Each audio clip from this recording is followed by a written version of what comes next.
In today's video, I'm going to teach you how to create a Gumroad store. By the end, you'll have a simple professional storefront that's ready to share and sell. First, open your web browser and head to gumroad.com. The site works on desktop and mobile, but a laptop or desktop will make setup easier. If you plan to come back often, consider bookmarking the page so you can return to your dashboard quickly.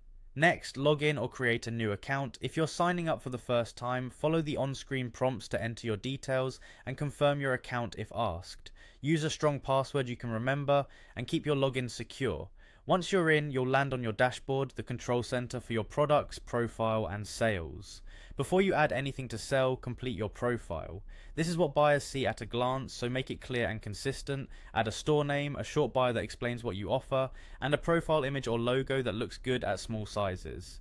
If you're asked to choose a username or handle, pick something simple and brand aligned because it often becomes part of your store URL. You can also set your location, currency, and any relevant links to your website or social profiles so customers can learn more about you.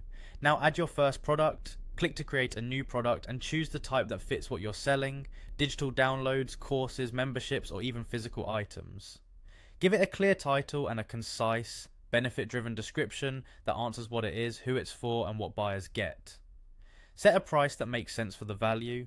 Upload your files or connect delivery links and add a cover image or thumbnail that stands out. Preview the checkout to make sure everything looks right and that the delivery experience is smooth. If you'd like, take a moment to customize your store. You can adjust your header image, colors, and layout to match your brand. Keep it simple and readable, focusing on images and text that help buyers decide quickly. Once you've added at least one product, your store is live. That means people can visit your profile page and purchase immediately. Double check your product page from a customer's perspective to confirm that pricing, files, and descriptions are accurate. Finally, copy your store URL and start sharing it with potential buyers. You'll find it in your profile or on your store page. Share it on your social platforms, add it to your bio or website, and include it anywhere your audience looks for your work. That's it, you've created your Gumroad store and you're ready to sell.